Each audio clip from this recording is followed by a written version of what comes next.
Deux titres majeurs dans l'actualité ce soir. D'abord la crise monétaire, elle a été évitée de justesse hier soir. Le système monétaire européen a survécu, mais les monnaies flottent beaucoup plus largement. Le franc français a baissé de 2% aujourd'hui. Alors bonne ou mauvaise chose pour l'économie française? Edmond Alphandéry, le ministre de l'économie et des finances, est notre invité. Le deuxième titre, c'est la surprise en Belgique. Albert, frère de Baudouin Ier, va lui succéder sous le nom d'Albert II. Le nouveau roi va prêter serment lundi prochain. Bonsoir, et avant toute chose, ces images impressionnantes. Vous savez que depuis plusieurs semaines, des inondations ravagent le centre des États-Unis. Contrairement aux prévisions, les crues ne cessent pas, au contraire. C'est maintenant une très grande ville, Saint-Louis, au confluent du Mississippi et du Missouri, qui est très sérieusement menacée. Maryse Burgot. Autrefois, les Indiens avaient donné un autre nom au Mississippi. Ils l'appelaient le père des fleuves. Depuis quelques jours, la colère du père est à sa mesure, monstrueuse, indomptable.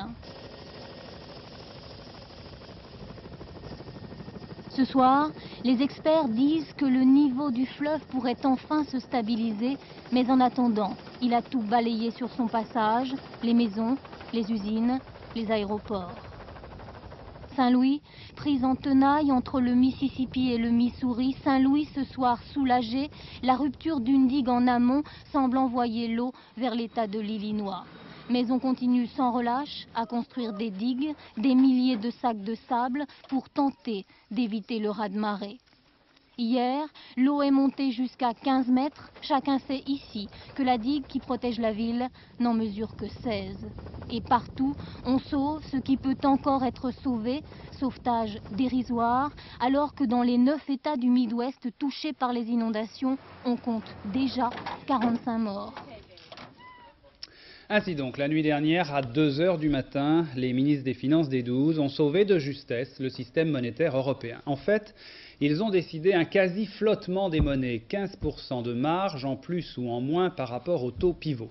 Nous allons tenter de comprendre dans ce journal quelles vont être les conséquences positives ou négatives de cet accord, mais tout de suite, son contenu, Ève Mété. Le principe du SME, c'est un principe de liberté surveillée pour les monnaies européennes. Elles flottent au gré des marchés d'échange, mais avec des écarts maximum entre elles.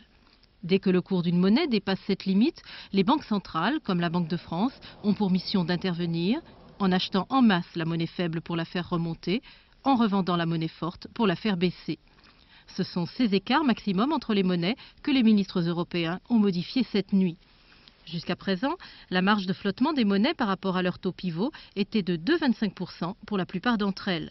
6% pour les monnaies faibles, la peseta espagnole et l'escudo portugais. Livre britannique et lire italienne sont toutes deux sorties du système l'année dernière. Ces marges de 2,25 et 6% sont désormais portées à 15%. C'est dire que deux monnaies pourront s'éloigner de 30% en valeur l'une de l'autre avant que les banques centrales n'interviennent. Le SME continue donc d'exister sur le papier. Les monnaies européennes restent liées entre elles, mais avec une corde tellement lâche que l'édifice est bien loin de son principe de création en 1979. Pour le Premier ministre Édouard Balladur, qui parlait devant la presse ce matin, le franc et l'Europe ont été préservés. Écoutez. J'avais dit que le franc ne serait pas dévalué, il n'est pas dévalué. Le cours pivot du franc par rapport aux autres demeure le même. J'avais dit que j'étais hostile au protectionnisme, il n'y aura pas de protectionnisme. J'avais dit qu'il n'y aurait pas d'aggravation du déficit budgétaire, il n'y aura pas d'aggravation du déficit budgétaire. Les grands axes de la politique économique que nous avons définis depuis 4 mois demeurent, et ils demeurent inchangés. Alors, hormis cette rencontre avec la presse, le Premier ministre a eu une journée très chargée aujourd'hui avec des rencontres justement avec les principaux responsables économiques. Anne Mourgue. Officiellement, Édouard Balladur n'avait rien sur son agenda pour cet après-midi. Tout juste annonçait-on à Matignon quelques visiteurs. Et pourtant, 17h30, tous les ministres sont là. Réunion du gouvernement autour d'Édouard Balladur. 1 heure d'information, d'explication, de mise au point, ou tout ce qu'un ministre doit savoir sur la décision de Bruxelles.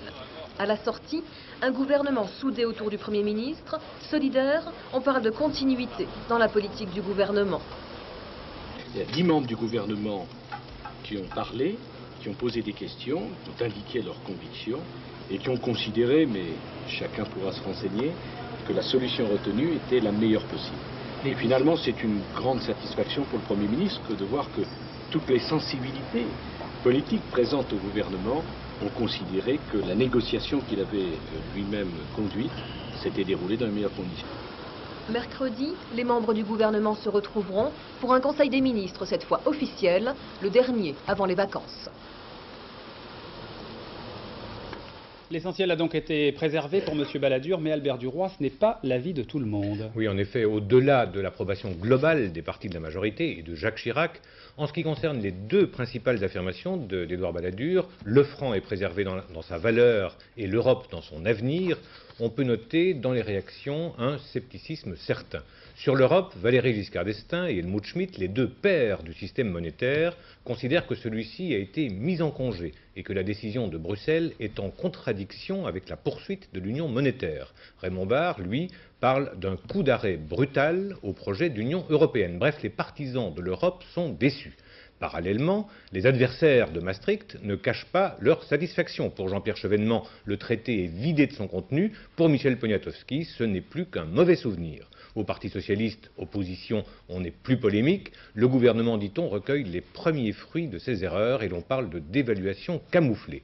Mais la phrase qui revient le plus souvent dans les commentaires est « le pire a été évité ». C'est le sentiment de l'Élysée, qui évidemment ne s'exprime pas publiquement, mais où l'on considère que les choses auraient pu être plus catastrophiques et que Balladur a fait ce qu'il pouvait. Reste à signaler les deux souhaits le plus souvent exprimés, que le bricolage de Bruxelles soit provisoire et que les dégâts franco-allemands soient vite réparés. Merci Albert. Alors nous avons vu en commençant ce journal les décisions techniques des ministres des Finances des 12. Voyons maintenant les conséquences très concrètes avec 3 exemples. Rosen Kerlan. Un flottement plus large du franc peut être dans un premier temps de bon augure pour les agriculteurs. Ils reçoivent en effet des aides substantielles de la communauté européenne en écus. Des écus qui sont ensuite reconvertis en francs. Or, le franc est bas et il peut aujourd'hui chuter plus qu'auparavant. Les agriculteurs pourraient alors percevoir pour la même somme en écus plus de francs. Mais la situation peut aussi jouer contre eux, les mouvements du franc pouvant être plus agités d'un jour sur l'autre. Même bouffée d'oxygène pour les entreprises exportatrices. Le franc pouvant descendre plus bas, les produits français seront moins chers pour les acheteurs étrangers. Les exportations devraient alors être dopées. Principales bénéficiaires, les entreprises qui exportent beaucoup, comme l'agroalimentaire ou l'équipement automobile par exemple. Mais revers de la médaille, les délais de commande sont souvent longs et les mouvements plus amples des monnaies rendent les règlements plus incertains. Enfin, un franc qui peut descendre plus bas peut réserver de mauvaises surprises aux touristes français en Allemagne ou au Benelux. Jusqu'à présent, pour 100 francs, un touriste français risquait de n'obtenir que 29 marks. Aujourd'hui, pour la même somme, il risque d'obtenir seulement 24 marks si le franc atteint son taux plancher.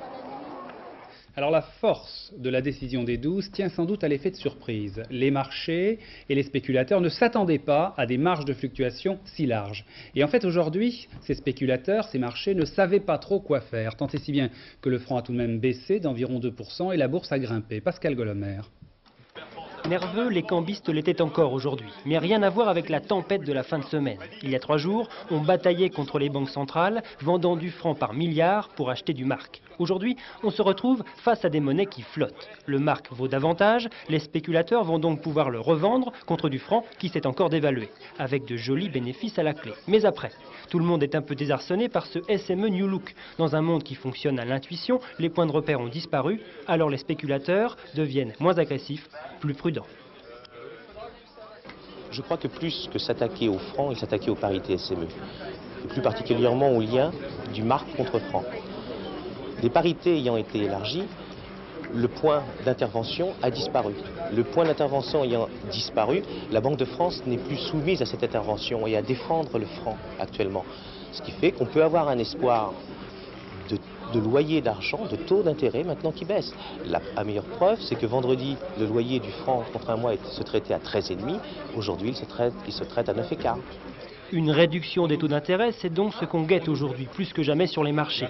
Le franc, comme la plupart des autres devises, devrait alors glisser peu à peu face aux marques, mais cette fois sans crise, sans panique et sans danger pour les banques centrales. C'était le premier objectif de la mesure adoptée cette nuit. En direct et en duplex de Bruxelles, on retrouve Philippe Sassier. Bonsoir Philippe.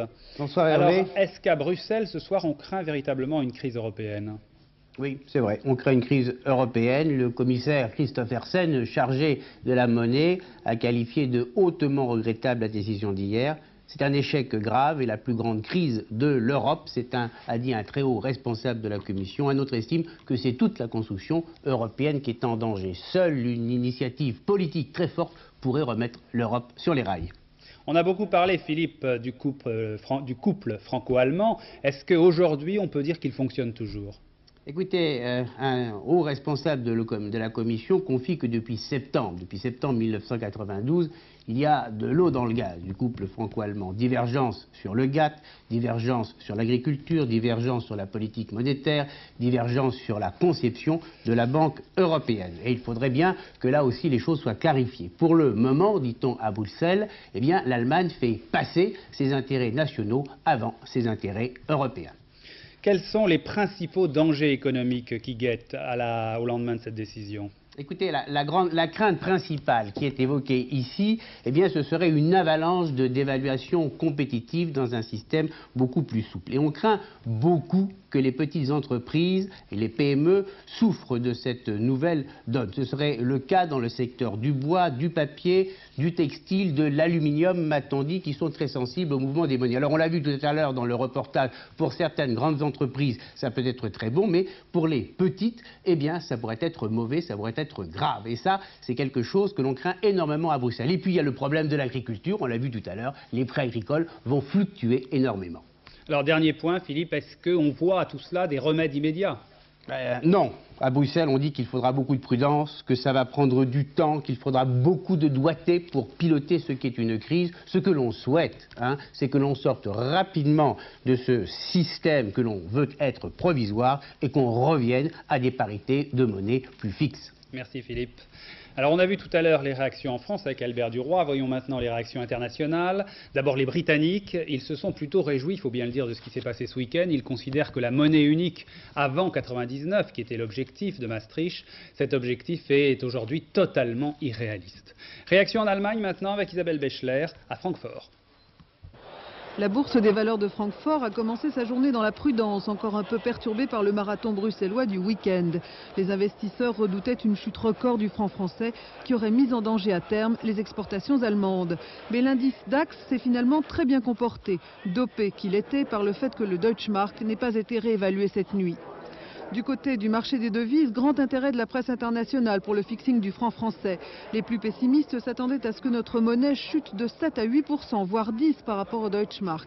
Il n'en a rien été, elle n'a perdu que 3% dans ce qu'on considère ici comme une dévaluation déguisée. La bourse de Francfort se porte bien et le franc français n'a pas plongé comme certains l'annonçaient. La décision de Bruxelles a donc profité sur tous les tableaux à l'Allemagne. Mais ce matin encore, le ministre allemand des Finances se défendait d'avoir joué cavalier seul, comme on le lui reproche à Paris. Il n'y a eu aucun reproche. Nous n'étions pas sur le banc des accusés, mais au contraire, tout le monde était très reconnaissant que nous ayons pris l'initiative de régler les problèmes. Et s'il est question de faire l'historique, de répertorier les causes et les conséquences de la crise, on trouvera, en dehors de ce qu'a dit le Premier ministre français, une quantité d'événements qui ont précédé et suivi ce 1er juillet dernier pour expliquer la crise du SME. Les Allemands sont donc de bons camarades et n'ont rien à se reprocher d'après leur ministre. Mais charité bien ordonnée commence par soi-même et ils continueront à privilégier leur taux d'inflation avant de penser construction européenne. Avec nous donc Edmond Alphandéry, le ministre de l'économie et des finances. Bonsoir monsieur le ministre. Bonsoir. Alors, beaucoup de Français ce soir ont tout de même l'impression qu'il s'agit d'une dévaluation déguisée. Non, écoutez, depuis quelques jours, on a assisté à une crise d'une rare violence sur les marchés d'échange. Et la crise n'a pas touché le franc, elle a touché le système monétaire européen, puisque vous avez eu plusieurs monnaies qui ont été attaquées en même temps, le franc belge, la couronne danoise, la peseta, le franc français. Et l'Europe a fait face. Et on s'en tire bien. On s'en tire bien, premièrement, parce que le franc n'est pas dévalué, le cours pivot du franc par rapport aux autres monnaies est inchangé. On s'en tire bien parce que le système monétaire européen est maintenu, et on s'en tire bien parce qu'on a trouvé un moyen pour déstabiliser la spéculation et les spéculateurs. Mais alors une marge quand même de 15% en plus ou 15% en moins, 30% en tout, on peut imaginer si le franc baisse de 15%, c'est comme une dévaluation. Le franc n'a pas du tout aucune raison de baisser de 15%. À quel niveau vous voyez qu'il pourrait s'installer ? Vous savez, le franc est une excellente monnaie. Le tableau de bord qui est à l'origine de la valeur du franc est excellent. Nous avons un taux d'inflation qui est l'un des plus faibles de l'Europe continentale, moins de 2% sur les 12 derniers mois. Nous avons une balance commerciale qui est excédentaire de 45 milliards de francs sur les 12 derniers mois. Et les Français sont très attachés à leur monnaie et ils ont raison de faire confiance au franc parce que c'est une excellente monnaie. Son cours pivot correspond à la réalité de la valeur du franc. Et vous savez, le gouvernement va continuer à pratiquer une politique de stabilité du franc, de stabilité interne, de lutte contre l'inflation et de stabilité externe pour maintenir la parité du franc. Il va le faire en luttant contre l'inflation, en maîtrisant les déficits publics, déficits sociaux, et donc la valeur du franc sera défendue. Est-ce que ce soir, Monsieur le Ministre, on peut parler véritablement d'un système monétaire européen qui existe encore, ou bien est-ce qu'il faut dire qu'il est mis entre parenthèses? C'est plutôt ça, non? Non, il n'est pas mis entre parenthèses. Nous avons trouvé une solution pour faire face à une crise de spéculation sans précédent. Et la solution, ça a été d'élargir les marges de fluctuation. Mais tout le reste du système monétaire européen est maintenu. C'est-à-dire que les marges de fluctuation continuent à exister. C'est-à-dire que les banques centrales sont tenues aux marges, naturellement, très loin, mais elles sont tenues d'intervenir. Les cours pivots ne sont pas maintenus et le principe même de l'union économique et monétaire n'a pas été remis en cause. Nous avons répondu techniquement à un problème. Alors ne vous dire que le système monétaire européen n'a pas subi un choc serait évidemment quelque chose que je ne dirais pas. Mais tout de même, vous dites l'union économique et monétaire n'a pas été remise en cause. Bon, c'est vrai, mais on a l'impression qu'elle est repoussée au calendrier grec quand même. Non, elle n'est pas repoussée au calendrier grec pour une simple et bonne raison, c'est que nous entrerons dans la deuxième phase au 1er janvier 1994 avec la création de l'Institut monétaire européen. Mais pour autant, nous estimons qu'après cette crise qui pose un certain nombre de problèmes, il est important que nous engagions une réflexion et nous nous reverrons avant la fin de l'année tous ensemble pour réfléchir aux problèmes qui ont été posés par cette multiplicité de crises du système monétaire européen, parce que ce n'est pas la première. Quand les Britanniques disent la monnaie unique en 1999, c'est complètement irréaliste, qu'est-ce que vous leur répondez? Je ne partage pas du tout ce sentiment. Alors autre chose, on va parler des Allemands, parce que ça a été, on a beaucoup dit que le couple français-allemand fonctionnait très bien pendant longtemps. Et là, est-ce que, comme disait Isabelle Bechler tout à l'heure, ils ont été bons camarades dans la discussion? Oui, vous savez, je crois qu'il ne faut jamais exagérer les choses. C'est au moment des crises que l'on éprouve la solidité d'un couple. Eh bien, moi, ce que je peux vous dire, c'est que j'ai vécu de très près cette crise monétaire. Et ce que j'ai constaté, c'est que la solidarité monétaire a joué. Les Allemands sont venus aider leurs partenaires, comme d'ailleurs nous l'avons fait nous-mêmes vis-à-vis d'autres partenaires du système monétaire européen. Et d'autre part, pendant tout ce week-end, je peux vous dire que les Allemands ont été coopératifs pour essayer de trouver une solution européenne à la crise. Je reviens justement, puisque vous parlez de l'Europe, à ce qu'a dit M. Giscard d'Estaing avec M. Schmitt. Il dit le système monétaire européen, pour l'instant, il est entre parenthèses. C'est la substance, en substance. Non, je crois qu'il ne faut pas exagérer. Le système monétaire européen a été préservé dans ses principes. Nous avons assoupli son fonctionnement parce qu'il fallait faire face à la crise. Alors, mais pour autant, nous allons le consolider. Dernier point, Monsieur le Ministre. Finalement, est-ce que cette affaire, est-ce que ces décisions vont être bonnes pour la relance en France, la relance de l'économie qu'on attend? C'est pas fait du tout pour ça. Ces décisions, c'est un bon accord, premièrement parce que c'est un moyen pour lutter contre la spéculation et donc c'est un moyen pour éviter que ne se reproduisent des crises comme celles qu'on a connues en septembre dernier ou qu'on a connues ces derniers jours, qui sont coûteuses et lourde à supporter pour une économie comme la France, mais aussi pour l'ensemble de l'Europe. Voilà l'objectif de la décision qui a été prise. Et puis, c'est aussi une décision qui permet de préserver l'essentiel de la construction européenne dont on a beaucoup besoin pour assurer notre développement économique et pour préserver les emplois des Français. Mais je reviens à la relance économique. Vous êtes quand même relativement optimiste, ça va repartir? Il y a, indépendamment de cette crise, depuis quelques semaines, quelques indices qui donnent le sentiment que le plus dur est derrière nous. Merci Edmond Alfandéry. L'autre actualité du jour, c'est la succession royale en Belgique. Ce sera donc Albert II, frère de Baudouin. Beaucoup attendaient le neveu, Philippe. Il a sans doute été jugé un peu jeune dans cette période difficile pour la Belgique.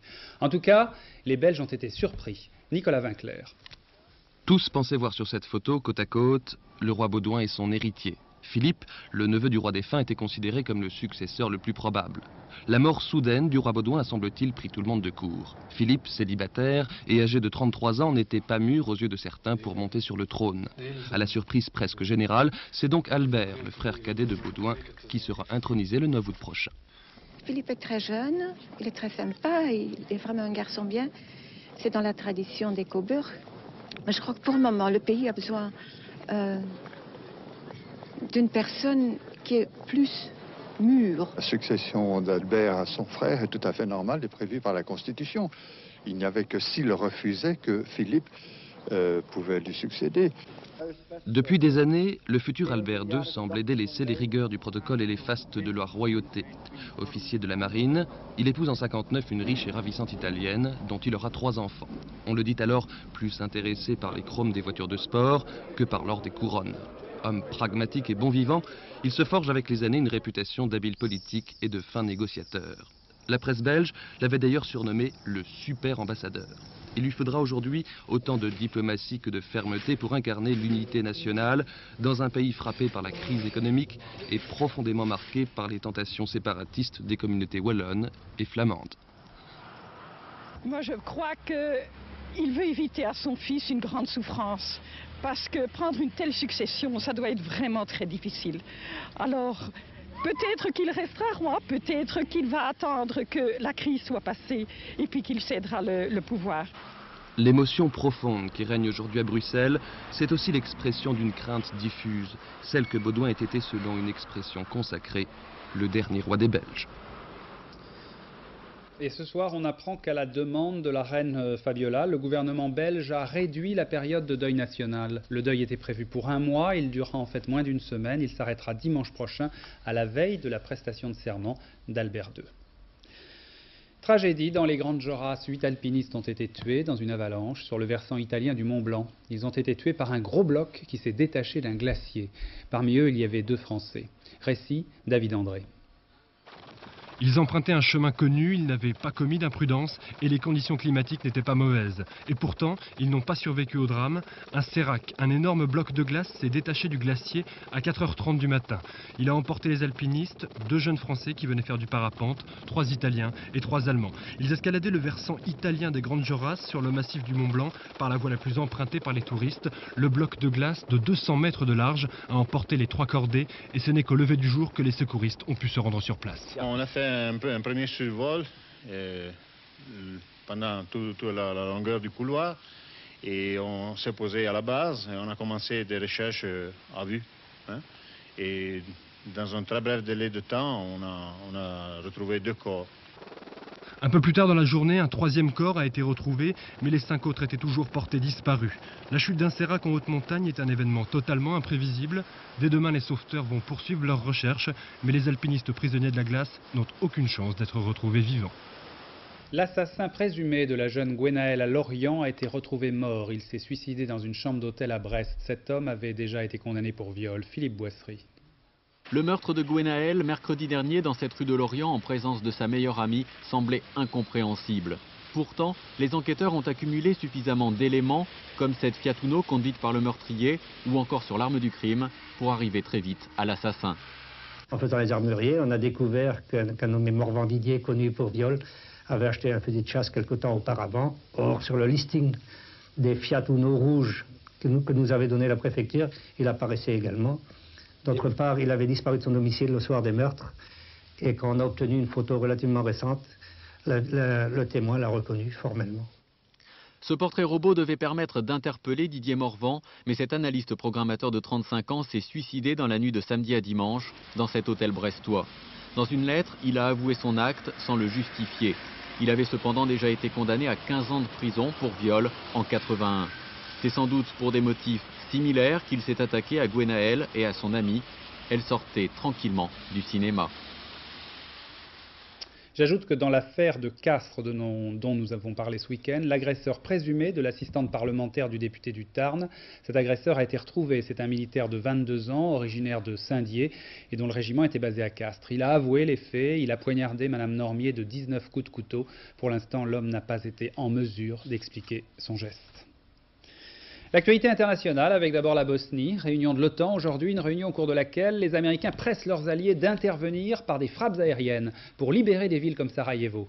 Les alliés ne sont pas très chauds pour cela et pendant ce temps-là, les combats continuent sur le terrain. Florence Mavic. À Genève, le médiateur des Nations Unies, Stoltenberg, a été on ne peut plus clair. Ce n'est pas Bill Clinton, mais le secrétaire général de l'ONU, Boutros Boutros-Ghali, qui décidera s'il faut taper du poing sur la table. Voici le message adressé aux États-Unis via l'OTAN. Un message plutôt bien accueilli par les membres de l'OTAN qui n'apprécient guère les intenses pressions, selon un diplomate, qu'exercent sur eux les États-Unis.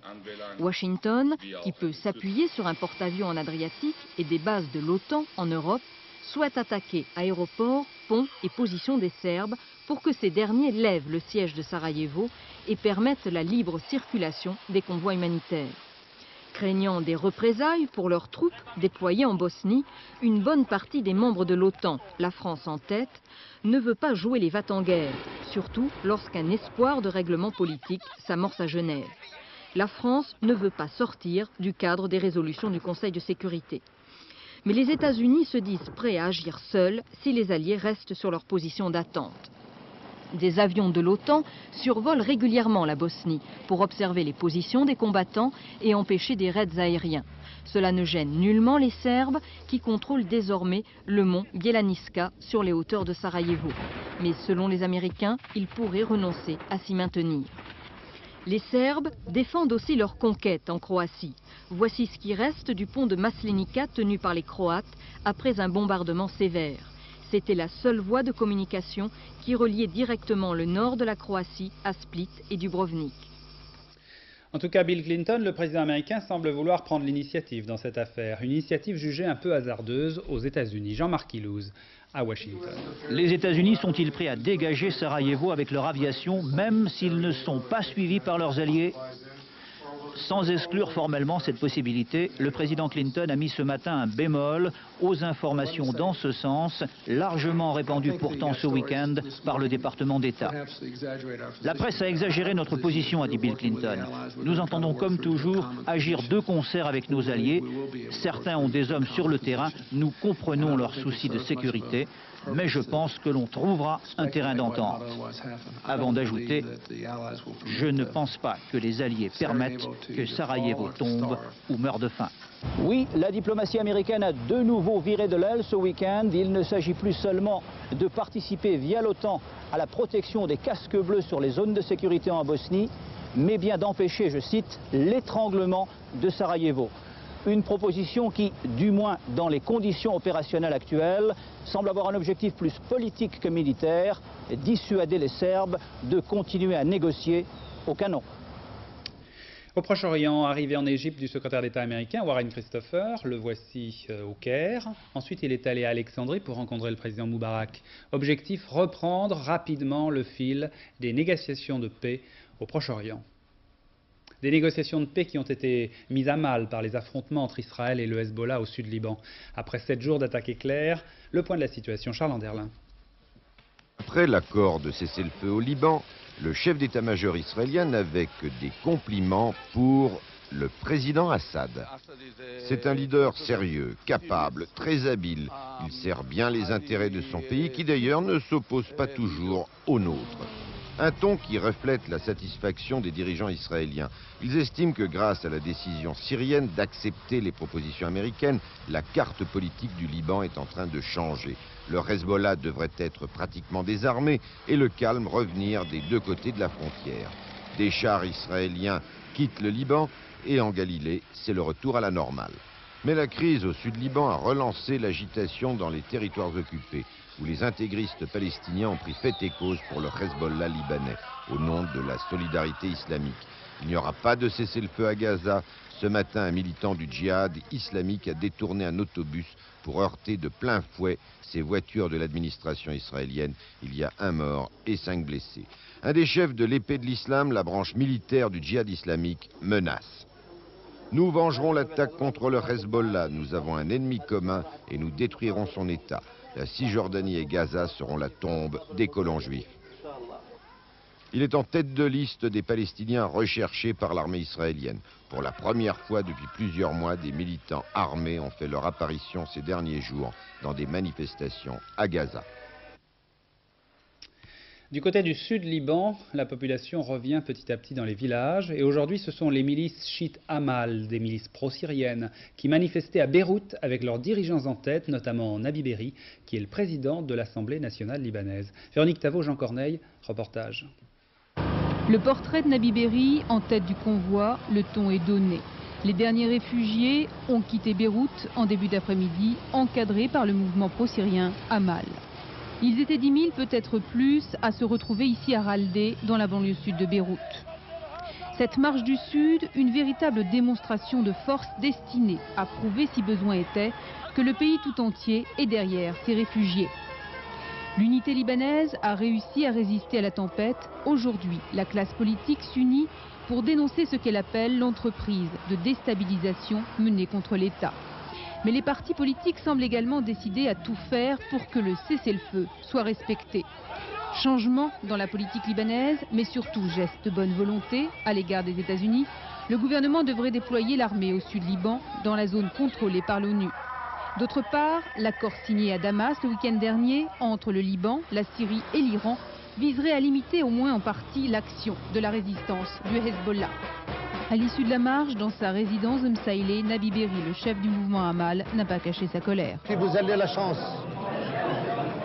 de passer dans les villages qui se trouvent là-bas, tous ces villages, pourquoi il a payé les prix? Pourquoi les enfants? Pourquoi les femmes? Pourquoi les vieux? Tout ce que je connais maintenant, qu'il y a un cessez-le-feu et que mon peuple revient dans leur maison, dans leur village, pour retrouver l'unité de Liban. Une paix sans doute encore fragile, mais ce que l'on appelle déjà ici la guerre des 7 jours aura eu au moins l'avantage de resserrer l'unité nationale libanaise. Voilà, et pour terminer ce journal, les festivals suite. Avignon s'est achevé ce week-end, mais d'autres festivals continuent. Exemple celui de Sarlat. Ce festival des Jeux du théâtre est ancien, c'est sa 42e édition. Voici La Biche, montée par la comédie de Béthune, Sophie Guilloux, Daniel Lefebvre, original. Derrière ses façades blondes et ses toits cendrés, derrière l'apparente tranquillité d'une bourgade respectable, la petite ville de Sarlat recèle à l'ombre de son clocher des secrets cachés et de drôles d'habitudes. Tenez par exemple là-bas, vous savez à quoi ça sert, une armoire? À ranger le linge, à cacher plein de choses. Je sais pas, moi, à faire des barricades. Notamment, par exemple. Rien de tout cela. Ici, l'armoire sert à faire du théâtre. Au creux de ses battants, on y joue deux vaudevilles de la Biche. Un défi de mise en scène qui sert d'abord le jeu des comédiens. C'est assez agréable et jubilatoire de les voir travailler dans un tout petit espace où le moindre regard, un mouvement de main, une bouche qui sourit prend des valeurs considérables. Bon bourgeois de chevet, je demanderai l'adresse. Je cours d'un trait chez Monsieur Chevet.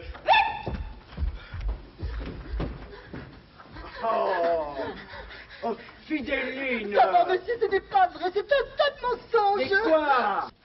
La scène n'est pas bien grande, les coulisses le sont encore moins. Et dans ces quelques centimètres carrés qui leur sont alloués, les comédiens voient avec un brin de malice le symbole de leur importance dans la société. La part de la création se réduit de plus en plus, donc c'est normal que du TNP, on passe au théâtre de poche et puis maintenant à l'armoire. Et l'année prochaine, j'ai 2 projets dans un tiroir. Je ne sais pas si j'arriverai à les monter. Du théâtre dans une armoire, du théâtre dans un tiroir. Dites, c'est pour quand le théâtre dans une boîte d'allumettes? Voilà, fin de ce journal. Dans un instant, la météo.